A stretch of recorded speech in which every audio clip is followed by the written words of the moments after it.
Currency പ്രതിസന്ധിക്കും സഹകരണ സ്ഥാപനങ്ങളുടെ പ്രതിസന്ധിക്കും കാരണമായ കേന്ദ്ര സർക്കാർ നയങ്ങളിൽ പ്രതിഷേധിച്ച് സംസ്ഥാനത്ത് LDF സംഘടിപ്പിച്ച ഹർത്താൽ പൂർണ്ണം. വൈകിട്ട് 6 മണി വരെയാണ് ഹർത്താൽ. അവശ്യ സർവീസുകളെ ഹർത്താലിൽ നിന്നും ഒഴിവാക്കിയിട്ടുണ്ട്. സംസ്ഥാനത്തിന്റെ വിവിധ ഭാഗങ്ങളിൽ നിന്നും ഞങ്ങളുടെ പ്രതിനിധികൾ ചേരുന്നു. കോഴിക്കോട് നിന്ന് ആദ്യം സിജു കണ്ണൻ ചേരുന്നു. സിജു, എങ്ങനെയായിരുന്നു ഹർത്താൽ? ജിംഷാദ്, LDF ആഹ്വാനം ചെയ്ത ഹർത്താൽ അതിന്റെ അവസാന മണിക്കൂറുകളിലേക്ക് കടന്നിരിക്കുന്നു. 6 മണിയോടുകൂടി LDF ആഹ്വാനം ചെയ്ത ഹർത്താൽ അവസാനിക്കും. ഈ സമയത്തും ഏറ്റവും അവസാനത്തെ മണിക്കൂറുകളിലും നമുക്ക് പറയാൻ കഴിയുന്നത് LDF ആഹ്വാനം ചെയ്ത ഹർത്താൽ പൂർണ്ണമായും ജനങ്ങൾ ഏറ്റെടുത്തു. ഇന്ന് രാവിലെ 6 മണി മുതൽ മുഴുവൻ വ്യാപാര സ്ഥാപനങ്ങളും കടകമ്പോളങ്ങളും അടഞ്ഞുകിടക്കുകയായിരുന്നു. ഈ അവസാന മണിക്കൂറുകളിൽ പോലും ചുരുക്കം ചില സ്വകാര്യ വാഹനങ്ങളും ഇരുചക്ര വാഹനങ്ങളും മാത്രമാണ് നിരത്തിലിറങ്ങിയിരിക്കുന്നത്. പൂർണ്ണമായും പൊതുഗതാഗത സംവിധാനം പൂർണ്ണമായും നിലച്ചിരുന്നു. KSRTC ബസ്സുകളും സ്വകാര്യ ബസ്സുകളും സർവീസ് നടത്തിയില്ല. പാലക്കാട് കോയമ്പത്തൂർ അന്തർ സംസ്ഥാന റൂട്ടിലും വയനാട് മൈസൂർ അന്തർ സംസ്ഥാന റൂട്ടിലും കാസർഗോഡ് മംഗലാപുരം അന്തർ സംസ്ഥാന റൂട്ടിലും ഉൾപ്പെടെ പൂർണ്ണമായും ഗതാഗതം നിലയ്ക്കുന്ന ഒരു സാഹചര്യമായിരുന്നു. ഈ സർക്കാർ ഓഫീസുകളും അതോടൊപ്പം തന്നെ മറ്റ് സ്ഥാപനങ്ങളും ഒന്നും തുറന്ന് പ്രവർത്തിച്ചില്ല. അവശ്യ സർവീസുകളെ മാത്രമാണ് ഹർത്താലിൽ നിന്ന് ഒഴിവാക്കിയത്. പാൽ പത്രവിതരണം ഉൾപ്പെടെയുള്ളവയും അതോടൊപ്പം ബാങ്കുകളെയും ഇന്നത്തെ ഹർത്താലിൽ നിന്ന് ഒഴിവാക്കിയിരുന്നു. ബാങ്കുകളിൽ ജീവനക്കാർക്കും അതോടൊപ്പം തന്നെ മറ്റുള്ളവർക്കും എത്തുന്നതിന് വേണ്ടി പ്രത്യേക സൗകര്യം ഒരുക്കിക്കൊണ്ട് ബാങ്കുകൾ ജീവനക്കാരെ ബാങ്കുകളിലേക്ക് എത്തിച്ചിരുന്നു.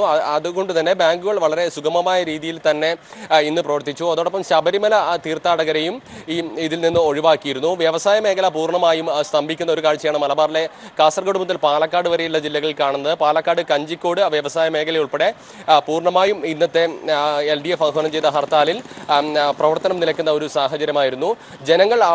ദിവസങ്ങളായി ജനങ്ങൾ 500-1000 രൂപ നോട്ടുകൾ നിരോധിച്ചത് മൂലം വലിയ ദുരിതം അനുഭവിക്കുന്ന സാഹചര്യത്തിലാണ് LDF ഇത്തരത്തിലൊരു പ്രതിഷേധത്തിന് ആഹ്വാനം ചെയ്തത്.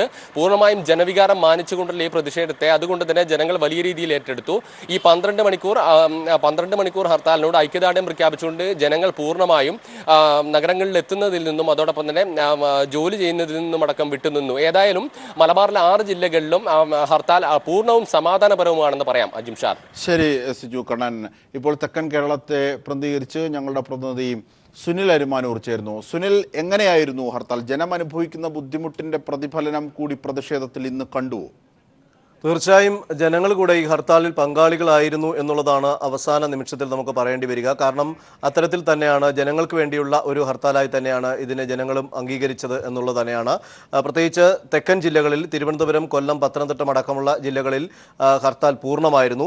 KSRTC ബസ്സുകളും അതുപോലെ സ്വകാര്യ ബസ്സുകളും നിരത്തിലിറങ്ങിയില്ല. തിരുവനന്തപുരത്ത് റെയിൽവേ സ്റ്റേഷനിലെത്തിയ യാത്രക്കാരെയും അതുപോലെ തന്നെ RCC മെഡിക്കൽ കോളേജ് തുടങ്ങി ആശുപത്രികളിലേക്ക് പോകേണ്ടവരെയും ഒക്കെ ആശുപത്രികളിലേക്ക് എത്തിക്കുന്നതിന് പോലീസ് പ്രത്യേക വാഹന സൗകര്യം ഒരുക്കിയിരുന്നു. സെക്രട്ടേറിയറ്റ് ഉൾപ്പെടെയുള്ള തലസ്ഥാനത്തെ സർക്കാർ ഓഫീസുകളിലൊന്നും തന്നെ ജീവനക്കാർ എത്തിയിരുന്നില്ല. കാരണം ജീവനക്കാരും ഇത്തരത്തിൽ ഈ ഒരു സമരത്തിന് ആഭിമുഖ്യം പ്രഖ്യാപിച്ച് തന്നെ നിലനിൽക്കുന്ന ഒരു സാഹചര്യമായിരുന്നു. അതുകൊണ്ട് തന്നെ ഓഫീസുകളുടെ പ്രവർത്തനവും പൂർണ്ണമായും ഇല്ലാതായിരുന്നു എന്ന്, സ്കൂളുകളും പ്രത്യേകിച്ച് പ്രവർത്തിച്ചിരുന്നില്ല എന്നുള്ളത് തന്നെയാണ് തലസ്ഥാനത്ത് നമുക്ക് പറയേണ്ടി വരുമ്പോൾ. അതുപോലെ ബസ് സർവീസിന്റെ കാര്യത്തിൽ ശബരിമലയിലേക്ക് അയ്യപ്പ ഭക്തര് യാതൊരു തരത്തിലുള്ള ബുദ്ധിമുട്ടും ഉണ്ടാകരുത് എന്നുള്ളത് കഴിഞ്ഞ ദിവസം ഹർത്താൽ പ്രഖ്യാപിക്കുമ്പോൾ തന്നെ LDF നിലപാട് സ്വീകരിച്ചിരുന്നു. ആ നിലപാട് അക്ഷരാർത്ഥത്തിൽ പാലിക്കുന്ന തരത്തിൽ തന്നെയാണ് ശബരിമല തീർത്ഥാടകർക്ക് യഥേഷ്ടം അവർക്ക് യാത്ര ചെയ്യാനും അവർക്ക് വിവിധ ക്ഷേത്രങ്ങളിലേക്ക് തിരിച്ചു പോകുന്നതിനും ഒക്കെ ഉള്ള സൗകര്യം ഈ ഹർത്താലിന്റെ ഭാഗമായിട്ടുണ്ടായിരുന്നു എന്നുള്ളത് തന്നെയാണ്. KSRTC ബസ്സുകൾ യഥേഷ്ടം ശബരിമലയിലേക്ക് പത്തനംതിട്ട ഡിപ്പോയിൽ നിന്നും അതുപോലെ കൊല്ലം ഡിപ്പോയിൽ നിന്നും സർവീസ് നടത്തിയിരുന്നു. തിരുവനന്തപുരത്ത് നിന്നും അത്തരം സർവീസുകൾ ഉണ്ടായിരുന്നു. തിരുവനന്തപുരത്താണ് പ്രതിഷേധ സമരത്തിന്റെ സംസ്ഥാനതല ഉദ്ഘാടനം നടന്നത്. കോടിയേരി ബാലകൃഷ്ണനാണ് ഈ ഉദ്ഘാടനം നിർവഹിച്ചത്. കേന്ദ്ര സർക്കാരിന്റെ തെറ്റായ നയങ്ങൾ തിരുത്താൻ തയ്യാറാകണമെന്നാണ് അദ്ദേഹം ആവശ്യപ്പെട്ടത്. എന്തായാലും അവസാന നിമിഷത്തിലേക്ക് കടക്കുമ്പോൾ തന്നെ ഹർത്താൽ പൊതുവെ സമാധാനപരവും അതുപോലെ തന്നെ ജനങ്ങളുടെ കൂടെ ഒരു ഏറ്റെടുത്തൽ സമരം കൂടെ ആയി മാറുകയായിരുന്നു. ഒരുപക്ഷെ ബാങ്കുകളെയൊക്കെ ഒഴിവാക്കി ജനങ്ങളുടെ ബുദ്ധിമുട്ടുകൾ പരിഹരിക്കുന്ന തരത്തിലേക്കാണ് ഹർത്താൽ ആഹ്വാനമുണ്ടായിരുന്നത്. ഒരുപക്ഷെ ജനപ്രതിഷേധത്തിൽ ഇപ്പോൾ സുനിൽ സൂചിപ്പിച്ചതുപോലെ, നേരത്തെ സിജു കണ്ണൻ സൂചിപ്പിച്ചതുപോലെയുള്ള ഒരു പ്രതിഷേധം അലയടിച്ചു. ഒരുപക്ഷെ ഇത്തരത്തിൽ ബുദ്ധിമുട്ടുകൾ കൂടാതെ ജനങ്ങൾ ഇതിലേക്ക് ചേരുകയായിരുന്നു എന്ന് പറയാമോ? തീർച്ചയായും. കാരണം ജനങ്ങൾ അവർ ഓഫീസിൽ പോകാതെയോ അല്ലെങ്കിൽ അവരുടെ ജോലികളിൽ നിന്നൊക്കെ വിട്ടുനിന്നുകൊണ്ട് ഈ ഹർത്താലിനോട് സഹകരിക്കുന്ന തരത്തിലുള്ള ഒരു നിലപാടായിരുന്നു. സാധാരണ നമ്മൾ കാണുന്നത് ഹർത്താൽ പ്രഖ്യാപിച്ചാലും ഇതിനെ ഹർത്താൽ പ്രഖ്യാപിച്ച എന്തിന് എന്ന് ചോദ്യം ചെയ്തുകൊണ്ട് എത്തുന്ന ആളുകളെ കാണാമായിരുന്നു. പക്ഷേ അത്തരത്തിലുള്ള ആളുകളില്ലായിരുന്നു. രാവിലെ മെഡിക്കൽ കോളേജിലേക്ക് ഒരുപാട് രോഗികൾ എത്തിയിരുന്നു. അവർക്ക് വേണ്ട സംവിധാനങ്ങളെല്ലാം KSRTC രാവിലെ സർവീസ് നടത്തിയിരുന്നു. അതുപോലെ പോലീസ് വാഹനങ്ങളും ഒരുക്കിയിരുന്നു. അതുകൊണ്ട് ഇത്തരത്തിൽ പോകുന്നവർക്ക് യാതൊരു തരത്തിലുള്ള ബുദ്ധിമുട്ടും ഉണ്ടായില്ല. അതോടൊപ്പം തന്നെ വിവാഹം, മരണം, എയർപോർട്ട് അത്തരത്തിൽ യാത്ര ചെയ്യുന്ന ആളുകളുടെ വാഹനം തടയുന്നതോ അല്ലെങ്കിൽ അവരെ ശല്യപ്പെടുന്ന തരത്തിലേക്കോ ഒരു നിലപാടുകളും ഒരു ഭാഗത്തു നിന്നും ഉണ്ടായില്ല. ഇങ്ങനെയൊക്കെ ആയതുകൊണ്ട് തന്നെ ജനങ്ങൾക്ക് ഈ ഒരു ഹർത്താലിനോടുകൂടി അവർക്ക് വേണ്ടി നടത്തുന്ന ഒരു സമരമായി തന്നെ അവരത് ഉൾക്കൊണ്ടു എന്നുള്ളത് തന്നെയാണ് നമുക്ക് മനസ്സിലാക്കേണ്ടി വരിക. തീർച്ചയായും മധ്യ കേരളത്തിൽ നിന്ന് നമ്മുടെ പ്രതിനിധി അലക്സ് റാം മുഹമ്മദ് കൂടി ചേരുകയാണ്. അലക്സ്, ഒരുപക്ഷെ വ്യവസായ മേഖല അടക്കം ഉൾക്കൊള്ളുന്ന പ്രദേശത്തെയാണ് താങ്കൾ പ്രതിനിധീകരിക്കുന്നത്. അതേ സംബന്ധിച്ചുള്ള വിവരങ്ങൾ, ഒപ്പം ഒരുപക്ഷെ ഹർത്താൽ ഇത്രയേറെ നാട് മുഴുവൻ ബുദ്ധിമുട്ടുകൾ അനുഭവിക്കുന്ന ഘട്ടത്തിൽ ഇങ്ങനെ ഒരു ഹർത്താൽ യുക്തിപരമാണോ എന്ന ചോദ്യങ്ങൾ ഉയർന്നിരുന്നു. പക്ഷെ ഇന്ന് ഹർത്താലിൽ നിന്നും നമുക്ക് തെരുവീഥികളിൽ കാണാനായത് എന്താണ്? അജിംഷാദ്, സുനിലും അതുപോലെ തന്നെ മലബാർ മേഖലയിൽ നിന്നും സൂചിപ്പിച്ചത് നിന്നല്ലാതെ മധ്യമേഖലയിലെ സ്ഥിതി വ്യത്യസ്തമല്ല. മധ്യമേഖലയിലും രാവിലെ 6 മണി മുതൽ തന്നെ ഹർത്താൽ പൂർണ്ണമായിരുന്നു. അതിൻ്റെ അവസാന മണിക്കൂറുകളിലേക്ക് 11 മണിക്കൂർ പിന്നിട്ട് കഴിഞ്ഞു. അതിൻ്റെ അവസാന മണിക്കൂറുകളിലേക്ക് ഹർത്താൽ നീങ്ങിക്കൊണ്ടിരിക്കുന്നു. ഇപ്പോൾ ഞാൻ നിൽക്കുന്ന ഈ വൈറ്റില ജംഗ്ഷനിൽ ചില പ്രൈവറ്റ് വാഹനങ്ങൾ നിരത്തിലിറങ്ങിയിട്ടുണ്ട്. അത് 5 മണിക്ക്, അതായത് 4:30 മണിക്ക് ശേഷമാണ് ആ വാഹനങ്ങൾ നിരത്തിലിറങ്ങിയത്. ഇരുചക്ര വാഹനങ്ങൾ, മറ്റ് സ്വകാര്യ വാഹനങ്ങൾ ഇപ്പോൾ നിരത്തിലുണ്ട്. പക്ഷേ KSRTC അതുപോലെ സ്വകാര്യ ബസ്സുകളൊന്നും സർവീസ് നടത്തിയിട്ടില്ല. നേരത്തെ അജിംഷാ സൂചിപ്പിച്ച ഒരു കാര്യമുണ്ട്. സാധാരണ ഹർത്താൽ വരുമ്പോൾ ഒന്നുകിൽ ഹർത്താൽ ആഹ്വാനം ചെയ്ത ആരാണോ അവർ ചില സർവീസ് നടത്തുന്ന വാഹനങ്ങളെ തടയൽ, അത്തരത്തിലുള്ള നടപടികൾ സാധാരണ കണ്ടുവരാറുണ്ട്. പക്ഷേ അത് ഈ ഹർത്താലിനെ സംബന്ധിച്ച് അങ്ങനെ ഒരു അല്ലെങ്കിൽ അങ്ങനെ ഒരു നടപടികളൊന്നും ഉണ്ടായിട്ടില്ല. പൊതുവിൽ തന്നെ ജനങ്ങൾ ഈ ഹർത്താലിനോട് അനുഭാവപൂർവ്വമായ പ്രതികരണമാണ് പ്രകടിപ്പിച്ചത്. മധ്യ കേരളത്തിലും സ്ഥിതി വ്യത്യസ്തമല്ല. മധ്യ കേരളത്തിലെ 5 ജില്ലകളിലും ഹർത്താൽ പൂർണ്ണമായിരുന്നു. നേരത്തെ സൂചിപ്പിച്ചതുപോലെ തൃശ്ശൂർ, അതുപോലെ എറണാകുളം, കോട്ടയം, ഇടുക്കി, ആലപ്പുഴ ജില്ലകളിലെല്ലാം ഹർത്താൽ പൂർണ്ണമായിരുന്നു. ഇടുക്കിയിൽ തോട്ടം മേഖലയിൽ തോട്ടം തൊഴിലാളികൾ ജോലിക്കെത്തിയില്ല. അതുപോലെ കൊച്ചിയിൽ പൊതുമേഖലാ സ്ഥാപനങ്ങളിലും അതുപോലെ സ്വകാര്യ സ്ഥാപനങ്ങൾ ഒരുപാടുള്ള കൊച്ചിയിൽ തന്നെ ഹാജർ നില വളരെ കുറവായിരുന്നു. ഓഫീസുകളിലേക്കോ മറ്റ് കച്ചവട സ്ഥാപനങ്ങളിലേക്കോ കച്ചവടക്കാരും എത്തിയില്ല. ഓഫീസ് സ്ഥാപനങ്ങളിലുള്ള സ്റ്റാഫ് എത്തിയില്ല. അത്തരത്തിൽ പൊതുവെ സമാധാനമായിരുന്നു. ജനങ്ങൾ പൂർണ്ണമായും ഹർത്താലിനെ അനുകൂലിക്കുന്ന ഒരു കാഴ്ചയാണ് മധ്യ കേരളത്തിൽ നിന്നുണ്ടായത്. അതുപോലെ ആലപ്പുഴയിൽ ജലഗതാഗതം സ്തംഭിച്ചിരുന്നു, അല്ലെങ്കിൽ നടന്നിരുന്നില്ല. ഈ KSRTCയും സ്വകാര്യ ബസ്സുകളും സർവീസ് നടത്തിയില്ല എന്ന് പറയുമ്പോൾ നേരത്തെ സുനിൽ സൂചിപ്പിച്ചതുപോലെ ശബരിമല സർവീസുകൾ കൃത്യമായി നടന്നിരുന്നു. ശബരിമലയിലേക്കുള്ള പ്രൈവറ്റ് വാഹനങ്ങളും കടന്നുപോയിരുന്നു. അതിനു വേണ്ടിയിട്ടുള്ള ഒരുക്കങ്ങളെല്ലാം സജ്ജമാക്കിയിരുന്നു. അത്തരത്തിലുള്ള നടപടികൾ പൂർണ്ണമായി. ഹർത്താൽ പൊതുവെ മധ്യമേഖലയിലും പൂർണ്ണമായിരുന്നു, സമാധാനപരമായിരുന്നു. ഇനി നിമിഷങ്ങൾ മാത്രമേ ഉള്ളൂ ഹർത്താൽ അവസാനിപ്പിക്കാൻ.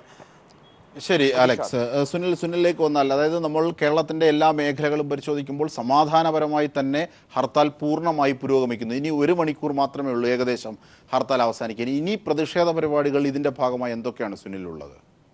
അജിംഷാദെ, ഹർത്താൽ അവസാന ഘട്ടത്തിലേക്ക് കടന്ന് 6 മണിയോടുകൂടിയാണ് ഹർത്താൽ പൂർണ്ണമാകുന്നത്. ഇതിനുശേഷം മണ്ഡല അടിസ്ഥാനം, അതായത് നിയോജക മണ്ഡല അടിസ്ഥാനത്തിൽ LDFന്റെ നേതൃത്വത്തിൽ പന്തം കൊളുത്തി പ്രകടനവും പ്രതിഷേധ പ്രകടനം നടക്കുന്നുണ്ട്. അത് ഇതിൻ്റെ ഈ ഹർത്താൽ അവസാനിച്ച ശേഷമാണ് ഒരു 7 മണിയോടുകൂടിയാണ് ഇത്തരത്തിലുള്ള ഒരു സമര പരിപാടികളിലേക്ക് കടക്കുന്നതെന്നാണ് നേതാക്കൾ അറിയിച്ചിട്ടുള്ളത്. അതോടുകൂടി തന്നെ ഇന്നത്തെ ഈ പ്രതിഷേധം അവസാനിക്കുകയാണ്.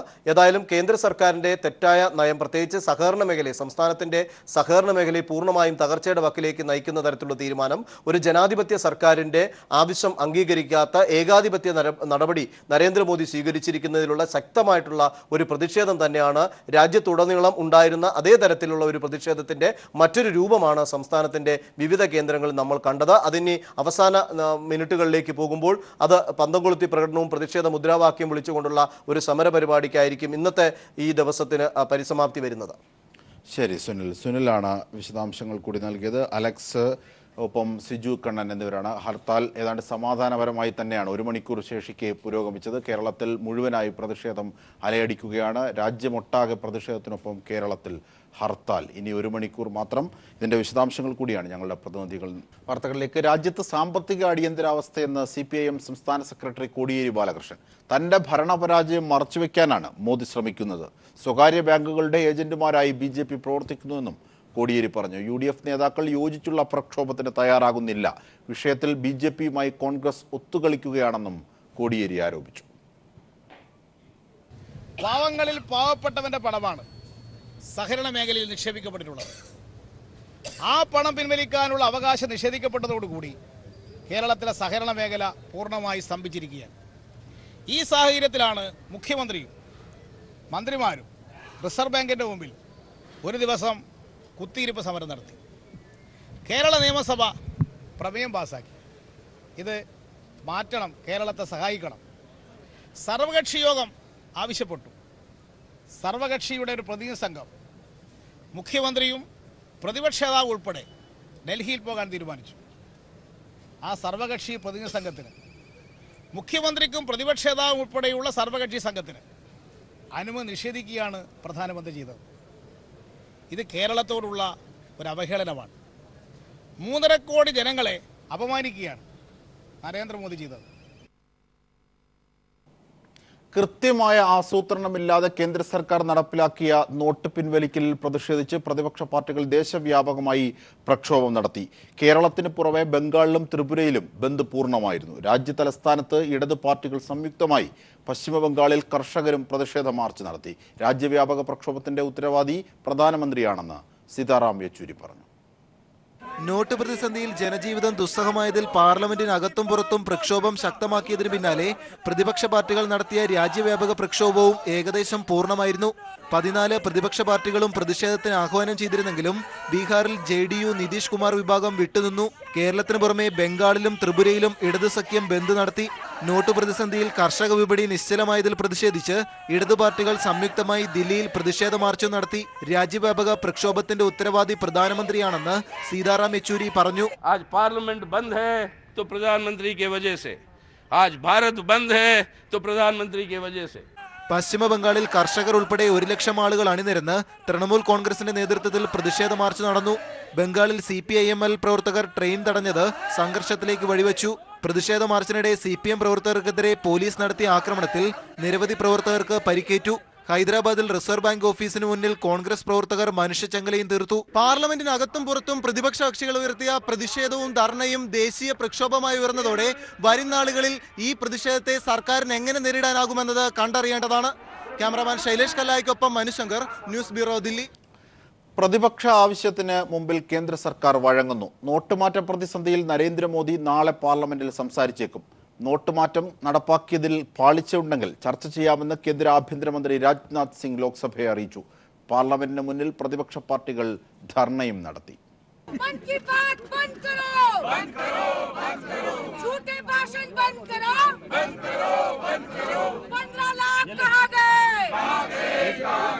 രാജ്യവ്യാപകമായി പ്രക്ഷോഭം നടക്കുന്നതിന്റെ പശ്ചാത്തലത്തിൽ പാർലമെന്റ് വളപ്പിൽ സംയുക്ത ധർണ നടത്തിയാണ് പ്രതിപക്ഷ എംപിമാർ സഭയിലെത്തിയത്. പ്രധാനമന്ത്രി എത്താതെ നോട്ടുമാറ്റത്തെക്കുറിച്ച് ചർച്ചയ്ക്കില്ലെന്ന നിലപാടിൽ രാജ്യസഭയിലെയും ലോക്സഭയിലെയും പ്രതിപക്ഷ എംപിമാർ ഉറച്ചുനിന്നു. വിഷയം ചർച്ച ചെയ്യണമെന്നാവശ്യപ്പെട്ടുള്ള അടിയന്തര പ്രമേയം അംഗീകരിക്കാത്തത് ലോക്സഭയിൽ ഇന്നും കടുത്ത പ്രതിഷേധത്തിനിടയാക്കി. ഇതേ തുടർന്ന് കേന്ദ്ര ആഭ്യന്തരമന്ത്രി രാജ്നാഥ് സിംഗ് പ്രധാനമന്ത്രി പാർലമെന്റിലെത്തുമെന്ന് ഉറപ്പ് നൽകി. നോട്ടുമാറ്റത്തെക്കുറിച്ച് നാളെ ലോക്സഭയിൽ നടക്കുന്ന ചർച്ചയിൽ മോദി പങ്കെടുത്ത് സംസാരിക്കും. പദ്ധതി നടത്തിപ്പിൽ പാളിച്ചുണ്ടെങ്കിൽ അതും ചർച്ച ചെയ്യാമെന്ന് രാജ്നാഥ് സിംഗ് അറിയിച്ചു. मैं इतना ही कहना चाहता हूं, यदि इसके इम्प्लीमेंटेशन को लेकर कहीं यदि किसी को शिकायत है तो पहले दिन से ही हम सभी लोग चर्चा के लिए इस पर बहस करने के लिए तैयार हैं. പാർലമെന്റിൽ നടക്കുന്ന ചർച്ചയിൽ പ്രധാനമന്ത്രി എത്താതെ പ്രതിഷേധം നിർത്തില്ലെന്ന് കോൺഗ്രസ് പ്രതിപക്ഷ നേതാവ് മല്ലികാർജുന ഖാർഗെ അറിയിച്ചു. നോട്ടുമാറ്റത്തെ തുടർന്നുള്ള ദുരിതത്തിൽ 70 പേർ മരിക്കുകയും 1000-ഓളം പേർക്ക് പരിക്കേൽക്കുകയും ചെയ്തിട്ടും മോദി പാർലമെന്റിൽ മൗനം പാലിക്കുന്നത് ദുരൂഹമാണെന്ന് സീതാറാം യെച്ചൂരി പറഞ്ഞു. प्रधानमंत्री और उसके सरकार को जवाब देनी होगी पार्लियामेंट में. आज वो जवाब देने से मुकर रहे हैं, पार्लियामेंट का सामना नहीं कर रहे.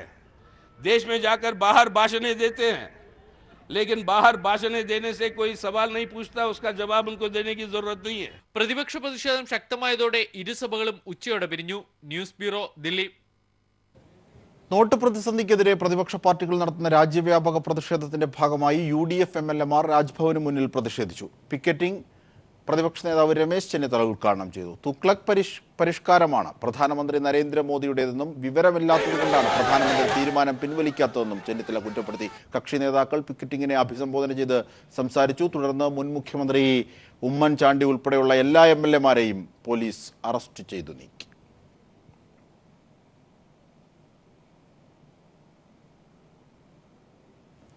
കേന്ദ്ര സർക്കാരിന്റെ കറൻസി അസാധുവാക്കൽ നടപടി റിയൽ എസ്റ്റേറ്റ് മേഖലയെ ബാധിച്ചത് പ്രതികൂലമായി ആണെന്ന് കണക്കുകൾ വ്യക്തമാക്കുന്നു. സംസ്ഥാന രജിസ്ട്രേഷൻ വകുപ്പിന്റെ വരുമാനത്തിൽ വൻ ഇടിവാണ് രേഖപ്പെടുത്തിയത്. ഭൂമി രജിസ്ട്രേഷനിൽ 50% കുറവുണ്ടായതായും രജിസ്ട്രേഷൻ വകുപ്പിൽ നിന്നും ലഭിച്ച കണക്കുകൾ തന്നെ പറയുന്നു. 500,000 രൂപയുടെ നോട്ടുകൾ പിൻവലിച്ചതിന്റെ തൊട്ടടുത്ത ദിവസം തന്നെ രജിസ്ട്രേഷൻ 1/3 കുറഞ്ഞതായാണ് കണക്ക്. നവംബർ 3 മുതൽ 8 വരെ ശരാശരി 9.40 കോടി രൂപ രജിസ്ട്രേഷൻ വകുപ്പിന് വരുമാനം ലഭിച്ചിരുന്നത് നവംബർ 9-ന് 1.49 കോടി രൂപയായി കുറഞ്ഞു. ഇതിൽ 42.5 ലക്ഷം രൂപ മാത്രമാണ് ഫീസ് ഇനത്തിൽ ലഭിച്ചത്.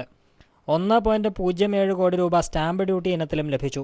കറൻസി പിൻവലിക്കൽ നടപടി സാമ്പത്തിക ചലനാത്മകതയെ കാര്യമായി ബാധിച്ചുവെന്ന് വിവരാവകാശ പ്രവർത്തകൻ അഡ്വക്കേറ്റ് DB വിനു പറഞ്ഞു. 8-ാം തീയതി ഇത്തരത്തിലുള്ളൊരു വിജ്ഞാപനം പുറപ്പെടുവിച്ചതിന് ശേഷം സംസ്ഥാനത്തെ രജിസ്ട്രേഷൻ ഓഫീസുകളിൽ ആധാരത്തിൻ്റെ രജിസ്ട്രേഷനിൽ 50% കുറവ് സംഭവിച്ചു എന്നാണ്. രജിസ്ട്രേഷൻ ഫീസ് ഇനത്തിലും കോർട്ട് ഫീ ഇനത്തിലും കിട്ടുന്ന വരുമാനത്തിൽ 85% ചോർച്ച വന്നു എന്നാണ് കണക്കുകൾ വ്യക്തമാക്കുന്നത്. ഈ മാസം ആദ്യം മുതൽ 22 വരെ ഫീസ് ഇനത്തിൽ 27 കോടി രൂപയും സ്റ്റാമ്പ് ഡ്യൂട്ടി ഇനത്തിൽ 83 കോടി രൂപയുമാണ് ലഭിച്ചത്. എന്നാൽ മുൻ വർഷം ഇതേ മാസം ആദ്യം മുതൽ 22 വരെ ഫീസ് ഇനത്തിൽ 48 കോടി രൂപയും സ്റ്റാമ്പ് ഡ്യൂട്ടി ഇനത്തിൽ 87 കോടി രൂപയുമാണ് ലഭിച്ചത്. News bureau, Kochi. മലപ്പുറം സ്ഫോടനവുമായി ബന്ധപ്പെട്ട 3 പേർ അറസ്റ്റിലായി. തമിഴ്നാട്ടിലെ മധുരയിൽ നിന്ന് NIA ആണ് ഇവരെ അറസ്റ്റ് ചെയ്തത്. ഇവർക്ക് ബേസ് മൂവ്മെന്റ് എന്ന സംഘടനയുമായി ബന്ധമുള്ളവരാണെന്ന സൂചനയും ലഭിച്ചിട്ടുണ്ട്. വിവരങ്ങളുമായി സാലി മുഹമ്മദ് ചേരുന്നു. സാലി, കൊല്ലത്തെയും മലപ്പുറത്തെയും സ്ഫോടനം ഇവരുടെ കൈകളിൽ നിന്നാണോ, അല്ലെങ്കിൽ അതുമായി ബന്ധപ്പെട്ട ബന്ധങ്ങളെ സംബന്ധിച്ചുള്ള സൂചനകൾ NIA നൽകുന്നുണ്ടോ? എന്തൊക്കെയാണ് അറസ്റ്റിലായവരുടെ വിവരങ്ങൾ? അജിംഷാദ്, മലപ്പുറം, കൊല്ലം കളക്ടറേറ്റുകളിലടക്കം രാജ്യത്ത് 5 ഇടങ്ങളിൽ സ്ഫോടനം ആസൂത്രണം ചെയ്ത് നടപ്പിലാക്കിയ ഒരു സംഘമാണ് പിടിയിലായിരിക്കുന്നത്. അവർ 3 പേർ ആണ് പിടിയിലായത്. 3 പേരെയും മധുരയിൽ നിന്ന് NIA അറസ്റ്റ് ചെയ്യുകയായിരുന്നു. ഈ 3 പേരും മധുര സ്വദേശികളുമാണ്. അബ്ദുൽ കരീം, അയ്യൂബ്, അബ്ബാസ് അലി എന്നിവരാണ് പിടിയിലായിട്ടുള്ളത്. ഇവർക്കൊപ്പം മറ്റു 3 പേർ കൂടി ഉണ്ടായിരുന്നു. അവരും മധുര സ്വദേശികളാണ്. ദാവൂദ്, ഹക്കീം, സുലൈമാൻ. ഈ 3 പേർക്ക് വേണ്ടിയുള്ള, അവർ ഓടി രക്ഷപ്പെട്ടു. അവർക്ക് വേണ്ടിയുള്ള തെരച്ചിൽ വ്യാപകമായി NIA-യും തമിഴ്നാട് പോലീസിന്റെയും നേതൃത്വത്തിൽ മധുരയിലും സമീപ പ്രദേശങ്ങളിലും ഇപ്പം നടന്നു വരികയാണ്. NIA അന്വേഷണത്തിൽ കണ്ടെത്തിയിരിക്കുന്നത് ഈ 2 സ്ഫോടനങ്ങൾ കേരളത്തിൽ നടത്തിയത് കൂടാതെ നെല്ലൂർ, മൈസൂർ, ചിറ്റൂർ എന്നിവിടങ്ങളിലെ കോടതി വളപ്പുകളിലും ഇവർ സ്ഫോടനം നടത്തിയിട്ടുണ്ട്. ഈ കേസുകളെല്ലാം ചെന്നൈയിലെ NIA യൂണിറ്റും കൊച്ചിയിലെ NIA യൂണിറ്റും സംയുക്തമായിരുന്നു അന്വേഷിച്ചു വന്നിരുന്നത്. അതുകൊണ്ട് തന്നെ വ്യാപകമായി കേരളത്തിലും തമിഴ്നാട്ടിലും കർണാടകയിലും NIA അന്വേഷിച്ചു വരികയായിരുന്നു. അതിനിടെയാണ് ഇവർക്ക് ഇതുമായി ബന്ധമുണ്ടെന്ന് സൂചന ലഭിക്കുകയും ഇവരെ മധുരയിൽ നിന്ന് അറസ്റ്റ് ചെയ്യുകയും ചെയ്ത്. NIA സംഘം എത്തുന്നത് അറിഞ്ഞാണ് 3 പേർ രക്ഷപ്പെട്ടത്. അവർക്കായുള്ള തെരച്ചിൽ NIA നടത്തി വരുന്നു. ഈ 5 സ്ഫോടനങ്ങൾ കൂടാതെ രാജ്യത്തെ പ്രമുഖ നേതാക്കളെ വധിക്കും എന്ന് ഭീഷണിപ്പെടുത്തുകയും അതിനുവേണ്ടി ഭീഷണി സന്ദേശങ്ങൾ അയക്കുകയും ചെയ്തടക്കം ഇവരാണ് എന്ന് കണ്ടെത്തിയിട്ടുണ്ട്. മാത്രവുമല്ല, രാജ്യത്തിന്റെ മറ്റു ഭാഗങ്ങളിലേക്ക് സ്ഫോടക വസ്തുക്കൾ എത്തിക്കാൻ, അല്ലെങ്കിൽ അവർക്ക് ഈ സ്ഫോടനങ്ങൾ ആസൂത്രണം ചെയ്യുന്നവർക്ക് വിതരണം ചെയ്യുന്ന അടക്കമുള്ള കാര്യങ്ങളും ഇവർ നടത്തിയിട്ടുണ്ട്. ഏതായാലും ഈ രാജ്യത്താകമാനം സ്ഫോടനം ആസൂത്രണം ചെയ്തിരുന്ന, വളരെ ഗുരുതരമായ സ്ഫോടനങ്ങൾ ആസൂത്രണം ചെയ്തിരുന്ന ഒരു സംഘമാണ് വലയിലായിരിക്കുന്നത്. അവരെ ചോദ്യം ചെയ്തു വരികയാണ്. NIA അന്വേഷിക്കുന്നത് ഇവർ ഈ 5 സ്ഫോടനങ്ങൾ കൂടാതെ മറ്റെവിടെയെങ്കിലും സ്ഫോടനം നടത്താൻ പദ്ധതിയിട്ടിട്ടുണ്ടോ, മാത്രമല്ല ഈ പ്രധാനമന്ത്രി അടക്കമുള്ള രാജ്യത്തെ പ്രമുഖ നേതാക്കളെ വധിക്കും എന്ന ഭീഷണി സന്ദേശം അയച്ചതിൽ അത് ഭീഷണി സന്ദേശം മാത്രമാണോ, അതിനു വേണ്ടിയുള്ള എന്തെങ്കിലും പ്ലാനിങ് ഇവർ നടത്തിയിരുന്നോ തുടങ്ങിയ കാര്യങ്ങളാണ് NIA ഇവരെ ചോദ്യം ചെയ്യുന്നത് മനസ്സിലാക്കാൻ ശ്രമിക്കുന്നത്. ഏതായാലും ആദ്യം മൈസൂരിൽ കൊണ്ടുപോയി തെളിവെടുപ്പ് നടത്തും എന്നാണ് അറിയിച്ചിരിക്കുന്നത്. അതിനുശേഷം മാത്രമേ കേരളത്തിലേക്ക് കൊണ്ടുവരികയുള്ളൂ. ഏതായാലും ഇവരുടെ ചോദ്യം ചെയ്യലിൽ ലഭിക്കുന്ന വിവരങ്ങൾ നിർണായകമായിരിക്കും. അജിംഷാദ്. ശരി സാലി മുഹമ്മദാണ് വിവരങ്ങൾ നൽകിയത്. മലപ്പുറം, കൊല്ലം സ്ഫോടനങ്ങളുമായി ബന്ധപ്പെട്ട 3 പേരാണ് അറസ്റ്റിലായത്. തമിഴ്നാട്ടിലെ മധുരയിൽ നിന്നും NIA ആണ് ഇവരെ അറസ്റ്റ് ചെയ്തത്. ഇവരെ ചോദ്യം ചെയ്തു വരുന്നു. വിശദാംശങ്ങളാണ് Salim. People TV exclusive. Sabarimala സന്നിധാനത്തെ ദേവസ്വം ബോർഡിന്റെ വിശ്രമ കേന്ദ്രങ്ങളിൽ വൻ കൊള്ളയ്ക്ക് ഇരകളാവുകയാണ് തീർത്ഥാടകർ. ദേവസ്വം ബോർഡിന്റെ താമസ സ്ഥലത്ത് റൂം വാടക നൽകിയാലും പലർക്കും പുറത്ത് വരാന്തയിലായിരിക്കും കിടക്കേണ്ടി വരിക. ഈ ഇനത്തിൽ മാത്രം ലക്ഷക്കണക്കിന് രൂപയാണ് ദേവസ്വം ബോർഡും ഒപ്പം കരാറുകാരും തീർത്ഥാടകരിൽ നിന്നും കൊള്ളയടിക്കുന്നത്.